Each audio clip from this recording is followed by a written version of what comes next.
All right, welcome to this week's Help Desk with Joe. I have with me Joe. We're back. We're back, and I missed last week, but you had Zach who filled in, and always Zach does a great job. He's got that radio voice and that experience, so you're back with me, though. Yep, so we're back.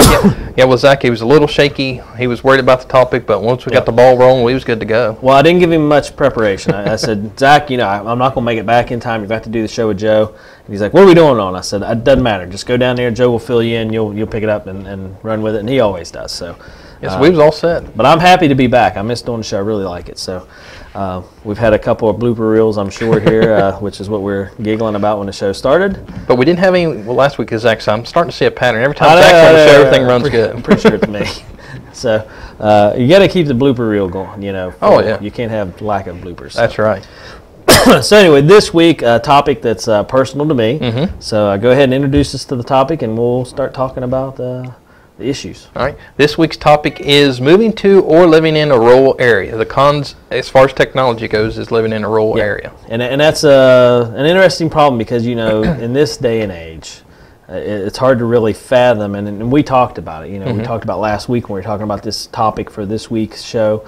What is rural now? I mean, if you see cell towers everywhere on mountaintops and so forth, and and now you think, or at least I thought, I had the impression that cable ran everywhere by now. Yeah. I mean, I grew up in Amma, West Virginia, where I didn't get cable to my house until I was in college, but I just kind of assumed if it reached there, it's everywhere. Right. And DSL, I had no idea how DSL worked until you explained it to me. So. Let's go over some of those topics, and I can relive this and get it straight in my head, and hopefully help some folks out there that live in a rural area and want to get high-speed internet or faster phone service over their cell phones to get better service or any service. Right. Or if they're in a case like me where you move 4 miles out of town. Right. And bam, you're in rural West Virginia with no cable or internet or DSL, and what do you do? So let's talk about that today. How about we start with a little comparison? Okay. The differences or what people need to know about having satellite internet and DSL. Okay. So maybe talk a little bit about what each of them are and how they work, and then we'll talk about the comparison. Okay.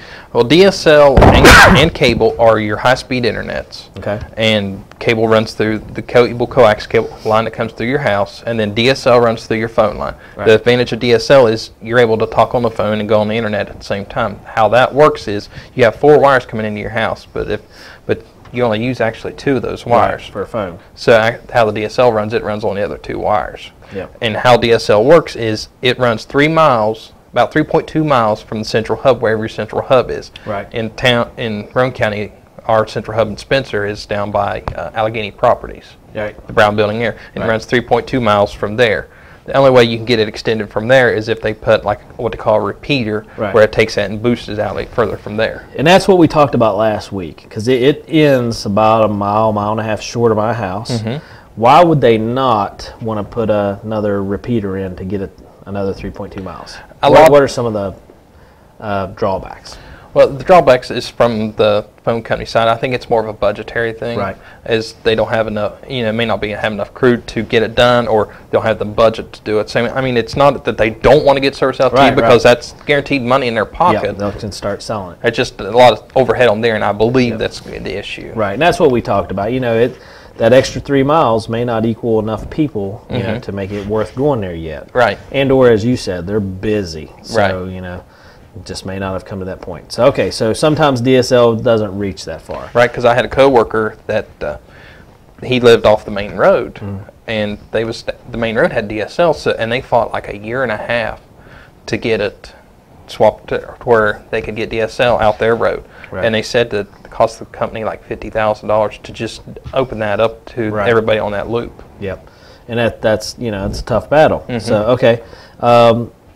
Is it the same? I'm assuming it's the same for cable. They have to it must be worthwhile for them to run the cable. Right. Yeah, with cable, and especially now, I don't know this for a fact. This is all just my opinion, but with everything going online and people going away from, the television packages off the cable, I would be hard-pressed to believe that the cable companies are actually investing and spreading out, expanding their cable, unless they're just trying to offer the internet package. Right, to get people to bundle and save. Right.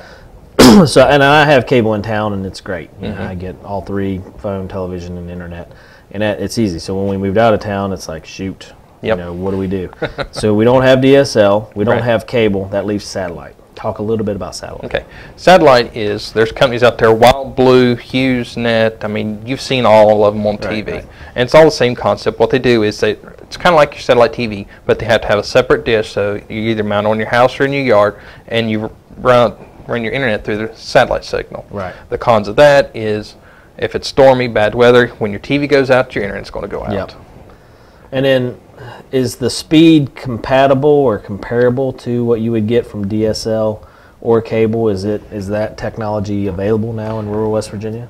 The companies come out with this new 4th generation internet speeds. What they're, I think one of the companies called it Exceed. Yeah. And they say that the speeds are as fast as 4G to a point. Right. It all depends on the weather and all that. Where DSL and cable, it's a lot more consistent than satellite. It's run over hardwire. But it's a lot faster than dial-up by leaps and bounds, but it's just not quite as fast as DSL and cable based on the consistency and all that. And that's when I lived out at Gary at our original farm. I had dial-up and I was happy with it. But when I moved in town and got cable, holy smokes! Oh yeah, and everything now, the internet pretty much requires you to have high speed. Yeah, to be just YouTube or anything. Well, even just your basic websites, they've updated the code to the point where you have to almost have a high-speed connection to even connect. Okay, now talk about 4G. You mentioned that, and I know I have 4G. Here in town with my phone and out where our house is. Is that a viable option? What should the average person look for? And they say, okay, I don't have DSL, I don't have cable, so now I'm down to either satellite or my 4G through my internet or phone provider. What do I need to know about that? Your 4G is a type of internet technology through your cell phone towers. Right. And the most common ones are 3G and 4G. If you hear that, that's your cell phone data, and those are actually run off your cell phone towers. And there's actually two ways to do it. You can actually run off the internet on your phone, or you can get what they call a hotspot, where you can connect up to a certain number of devices to that device. Right. To the hotspot device. How does that compare to cable and DSL? It's a little faster. I mean, if you can get a good 4G signal, if the tower's not getting hammered by a lot of people, you can get speeds as good as DSL or cable. Nice. Okay. All right. Let's do an overall comparison then.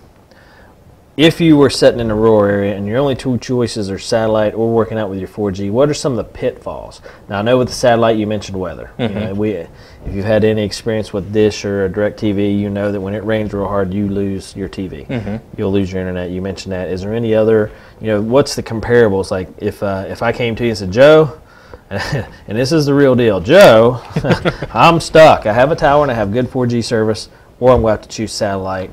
What would you recommend I base my decision on?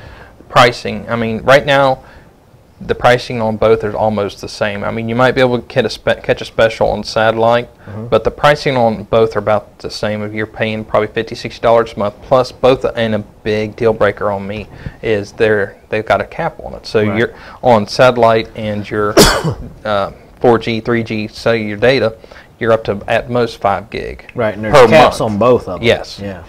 Now, what happens when you reach your cap? Let's assume I reach my cap 2 weeks into the month. What happens? Do I start paying overcharges, or is it just shut off? It all depends on the service you have and the contract you agree with. With satellite, a lot of times they'll let you keep running, but they'll throttle you back to dial-up speed. Okay. So that's what they'll do. With your cell phone data, if your contract says you have unlimited data, they'll let you run so far, and then they'll throttle you back. Now, the unlimited data is only something that's honored on a contract with your phone that you had at the time. If you buy a hotspot, they're not going to give you unlimited data, so you're stuck with a cap on that. Right. And will it do the same thing? It'll run you until you reach your data, and then it'll restrict you? No, on cell phone data, if you're set to like 5 gig a month, you start running over, you'll be charged. You get charged, so you have to be real careful with that. Right. Okay.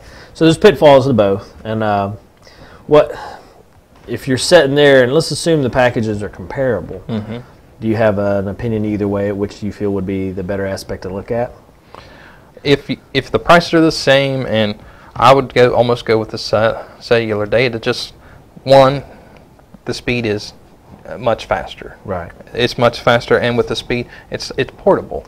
And weather won't affect that as much, right? No, the only issue you're going to have is if the cell tower itself's down. Right. So, I mean, we ran through that derecho last summer, or summer before, and cell phone data was working, and the cell phone towers were working, in areas and situations where everybody's slamming that tower for making phone calls and stuff, data's going to be hard to go through. Right. But in a critical situation, you're not worried about looking at the YouTube video. You're worried about trying to contact family or loved ones. So it won't be as important, so to Right. speak.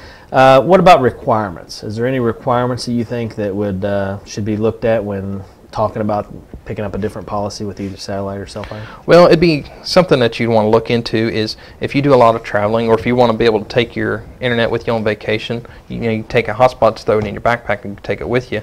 So you're going down the road, as long as you have cell phone data, the kids can be browsing the internet, doing whatever they need to entertain them while you're going down the road. Nice. And so no matter where you go, you'll have internet based off your phone plan. Okay. And the satellite stays at home. Right. And with the satellite, if you don't feel like comfortable running more wires or dealing with all that garbage, well, not so much garbage, but just the aggravation of running wires and dealing with all that, the hotspot, you plug it into your computer, or you get the mobile hotspot, you turn it on, that's it. Plug and play and you're ready to go. Right. Okay. So it sounds like a lot of advantages if that's a good, or if it's feasible for where you're at in the rural area. Is there anything that you feel people should know to ask? Like I know I've asked you about 10 questions, and we've covered, at least from what I'm looking on the board over here, 5 different topics. Is there anything we missed that you feel people should make sure they're aware of when they address these concerns? The best experts, ask your neighbors. Yep. I mean, nobody knows more about your situation in your close area, proximity of your area, are the people that's been there for years. They know, and if they have internet, they know which one's working because they've all talked. Right, and they've probably tried them all. Between your neighbors, they've all tried them all. So okay, sounds good. With that in mind, is there any pitfalls to look out for? Is there anything that you say, well, here's a red flag, if you're satellite, and I know sometimes people will look at the satellite and say, well, if I don't have a clear view, is that still an issue? I mean, I had satellite TV 10 years ago, and I know that was an issue. If you didn't have a clear view, is that stuff still prominent, or? Oh yeah, I mean, if you've got something blocking the signal for your satellite, it's definitely going to cause issues with your speed or getting signal at all. And if you have a strong windstorm, if that wind just knocks that satellite just a bit, you will see a definite. So same pitfalls they've always had. Make sure you have a line of sight to your satellite. Right.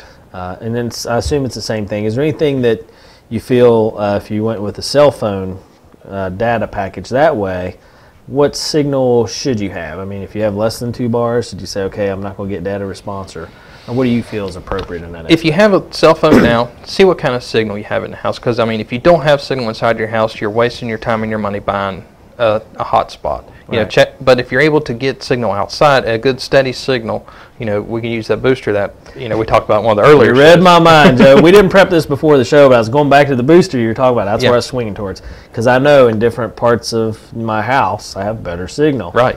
But go ahead. So yes. So to set your booster up, and then boost the signal throughout the house, and that'll take care of that issue. So even if you have very few bars, you have options that we've covered in past shows. Right. That people can boost their signal. Okay. And if you're interested in looking at that cell phone booster, we'll put the link at the bottom of this episode. Nice. Good thinking. That's what I like about you, Joe. You cover all the bases. So, and that's something that is important.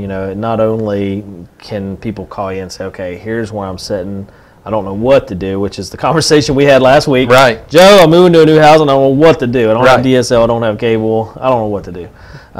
So hopefully those kind of questions, if people call you up, they have a little bit of background from watching the show, they'll know what to ask and what kind of answers to have. Right. And for your questions. And one other thing to look into is the contract. Read the fine details on your contract, because make sure that they don't try to throw you into the situation where if you overrun, what happens when you overrun?